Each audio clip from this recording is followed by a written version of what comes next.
Kenyans are being conned millions of money on a single daily basis just because they're trying to buy a car in Kenya and they don't know the right process to follow. So today I want to teach you process by process on how to buy a car in Kenya the right way. Usikoniwe.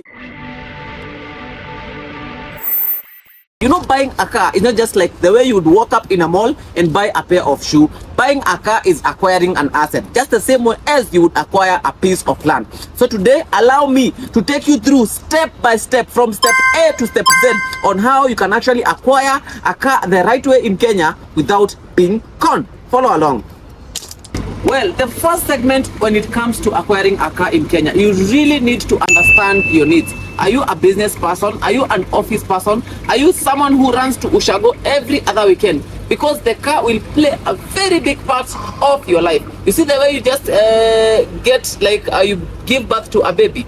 Acquiring a car comes the same way because it will be part of your life.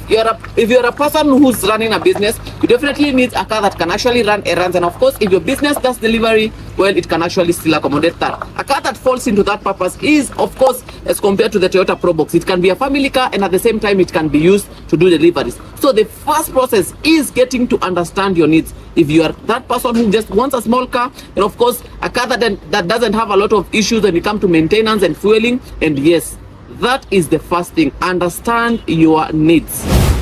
The second thing is something we call a budget triangle. You really need to understand how much are you willing to spend on acquiring the car, that is purchasing the car. And of course, the other thing is how much are you willing to spend when it comes to maintaining the car. Maintaining the car, that comes with the service, and of course comes with also fueling the car, where it is determined by the engine capacity. The bigger the engine capacity of a car is, as well as the dealers of the cars, we call them the CC. Ukisikia mtu anakuambia that car is 3000 cc and that car is 650 cc, they can never consume fuel at the same. The car with the biggest cc consume the most fuel. The car with the small cc consume the less fuel. And of course, also it comes with the maintenance. The more the luxury the car, the higher the cost of maintaining that car is. So you have to be really aware on how much are you really willing to pay when it comes to purchasing the car, that's acquiring the car, and of course maintaining the car in Kenya.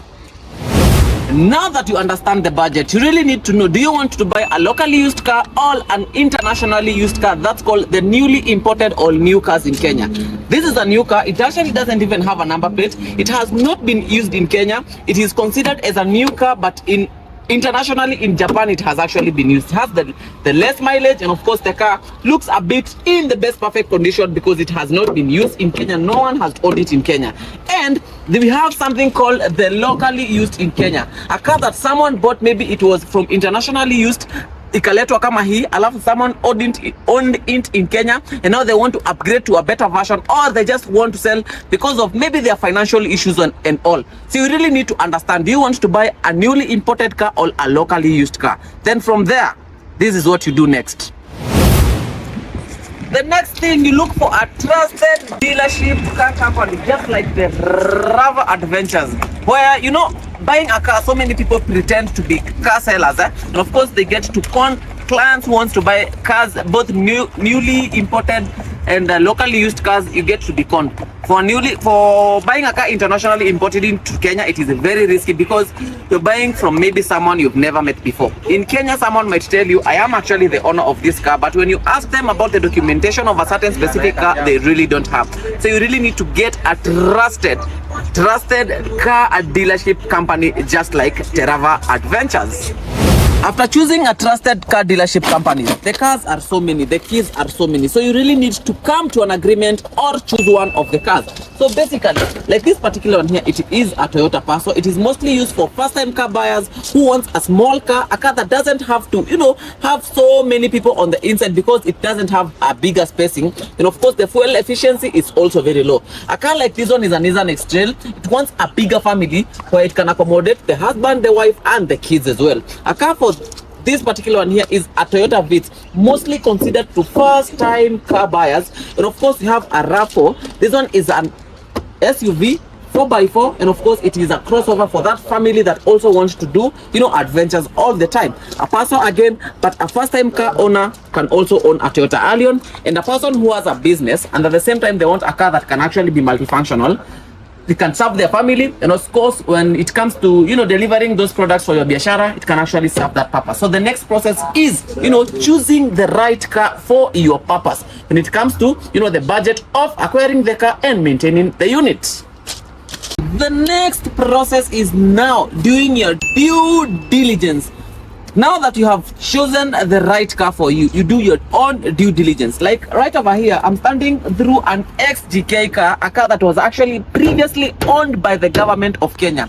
I bought it and I own it. I tell you as the client that the car is mine. But how can you actually verify that the car belongs to me? So first of all, every car has a book called the logbook that has all the credentials of the car, has the chassis number, has the number plate, has the owner's name, has the engine number. And the first due diligence that you do, you make sure that you have the physical logbook, and then you compare the numbers of the engine that are there called the engine number and the chassis number, if they actually do really match to the ones that you get from the logbook. Another thing, you check if I am the seller and I told you that the car belongs to me. You check on the logbook who is the owner of the car, because their name is designated right down over there.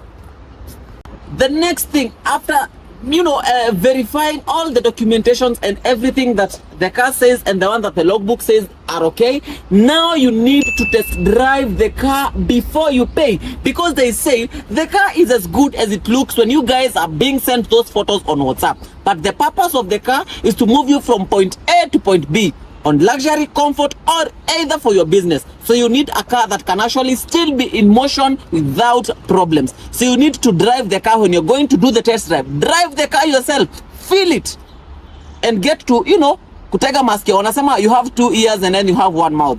Be silent and listen more whenever you're getting to test drive the car, because any slight mistake of any sound ama kasauti kidogo unasikia ikikupita tu hivi, you might buy a car that is actually faulty. So a test drive is very important. And now let's now dive to the most critical part when it comes to the payment.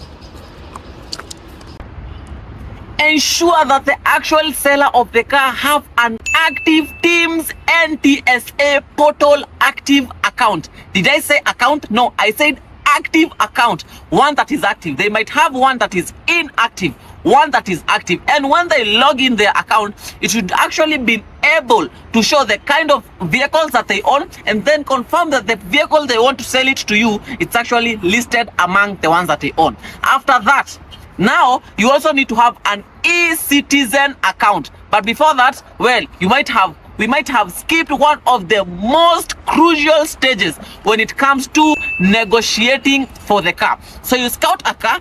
Every car depends with the brand.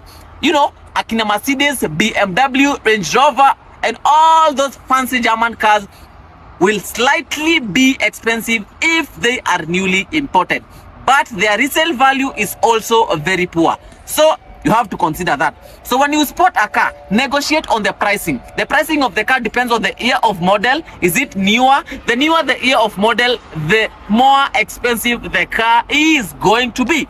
So the other thing, the owner of the car gives you a price. For example, I'm selling my car at 1 million. Well, there have to be a room for negotiation. Cars are not items placed in a supermarket. Well, there is always a room to negotiate on what their offer is, your offer is, and then your offer, both you combined, the buyer and the seller. And then once you come into an agreement, they have to draft something called the sales agreement to show that you saw the car, you test drive the car, you came to an agreement of a certain price, and then after that, they log into their Teams portal account before you transfer the money from your account to the seller's account. You check if the car they're selling to you is in there. If it's there, now you log in back to your buyer's e-Teams account, that is the e-citizen account, to transfer the car. So transferring the car, the government will also have to charge, and they charge based on the engine capacity. All the earlier told you, the CC, the engine capacity varies with the price of the cars. Smaller cars are actually cheaper.